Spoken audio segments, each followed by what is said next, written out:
Kak, bagaimana sih solusinya jika NIK atau KK kita tidak valid ketika melakukan pendaftaran di Kartu Prakerja? Lalu, apakah satu KK itu bisa daftar lebih dari satu, Kak? Apakah berpengaruh ke lolos atau tidaknya? Kemudian yang ketiga, Kak, bagaimana jika di KTP kita itu tertulis sebagai pelajar atau mahasiswa, tapi kita sudah lulus?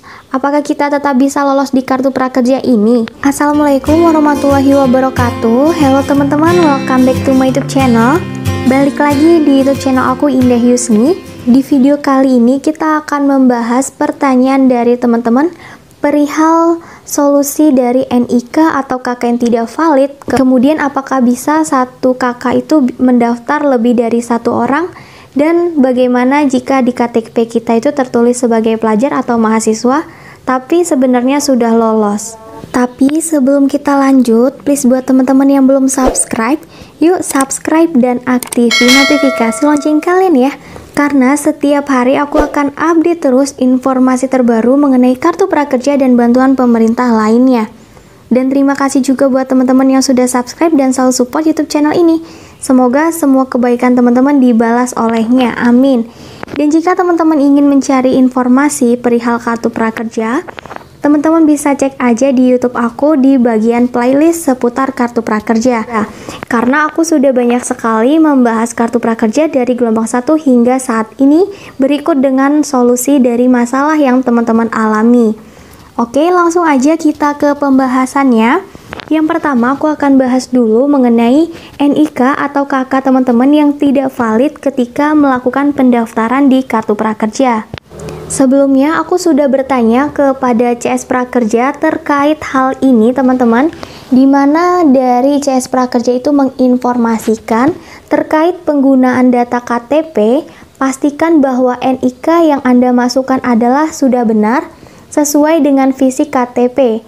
Dan apabila mendapat balasannya tidak valid, maka silakan teman-teman hubungi ke Dinas Dukcapil terdekat untuk melakukan verifikasi data kependudukan Anda. Ya, hal ini memang sering terjadi di gelombang sebelumnya, teman-teman. Dan aku juga sudah pernah menyarankan hal ini kepada teman-teman yang aku anjurkan ini benar-benar valid jika kalian melakukan verifikasi terhadap NIK atau KK kalian ke Discapil. Terutama bagi teman-teman yang KK atau KTP-nya itu baru saja dibuat. Namun tidak menutup kemungkinan bagi teman-teman yang KK atau KTP-nya itu sudah 5 tahun atau lebih, itu belum divalidasi oleh Discapil. Hal ini juga pernah terjadi pada saudara saya, di mana kakaknya itu sudah 7 tahun teman-teman dibuat, namun baru kemarin tahu ketika melakukan pendaftaran Kartu Prakerja bahwa kakaknya itu belum tervalidasi. Dan setelah dilakukan validasi di Discapil, dia bisa melakukan pendaftaran Kartu Prakerjanya. Namun harus menunggu dulu 1 kali 24 jam, teman-teman. Jika teman-teman terjadi hal ini, silahkan datang saja ke Discapil di daerah teman-teman. Bilang saja ingin melakukan verifikasi atau validasi KK atau KTP untuk melakukan pendaftaran di Kartu Prakerja. Seperti itu, teman-teman. Kemudian pertanyaan yang kedua, Kak, apakah satu KK bisa mendaftar lebih dari satu orang? Baik, teman, jika kita berpacu pada aturan baru di tahun 2021 ini, hanya boleh melakukan pendaftaran untuk satu KK itu maksimal 2 anggota keluarganya saja, dan tidak boleh lebih. Namun, jika teman-teman ingin mendaftarkan semuanya, silahkan saja. Tetapi, pasti yang lolos itu maksimal hanya 2 anggota keluarga. Hal ini sudah diutarakan langsung oleh pihak PMO Kartu Prakerja di konversi persnya yang menyatakan ada aturan baru dan syarat baru untuk prakerja di tahun 2021. Jika teman-teman ingin tahu mengenai syarat dan aturan baru di Kartu Prakerja tahun 2021 ini, silakan teman-teman cek aja di video aku sebelumnya yang ini. Linknya nanti akan aku sertakan di deskripsi video ini. Untuk dibatasinya pendaftaran dalam satu KK maksimal 2 orang ini dimaksudkan dari pemerintah agar bantuan Kartu Prakerja yang diberikan kepada masyarakat ini dilakukan secara merata. sehingga lebih banyak dari masyarakat yang merasakan adanya bantuan kartu prakerja ini, teman-teman.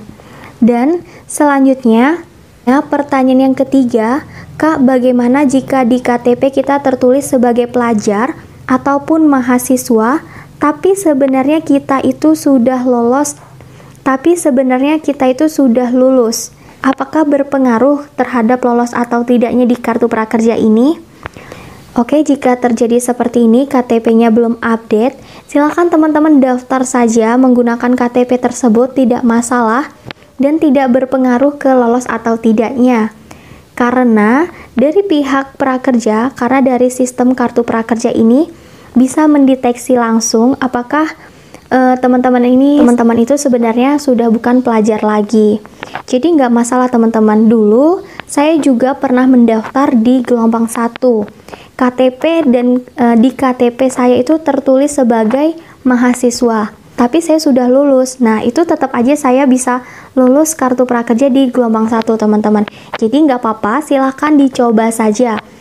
Jika memang itu rezeki teman-teman, pasti akan lolos kok teman-teman. Oke, jadi seperti itu dulu ya informasi dari aku. Jangan lupa untuk tinggalkan like dan di-share juga ke teman-teman lain agar lebih banyak yang tahu informasi ini. Ingat, satu kebaikan dari teman-teman akan membawa kebaikan yang lainnya. Oke, semoga informasi yang aku berikan ini bermanfaat buat teman-teman. Wassalamualaikum warahmatullahi wabarakatuh.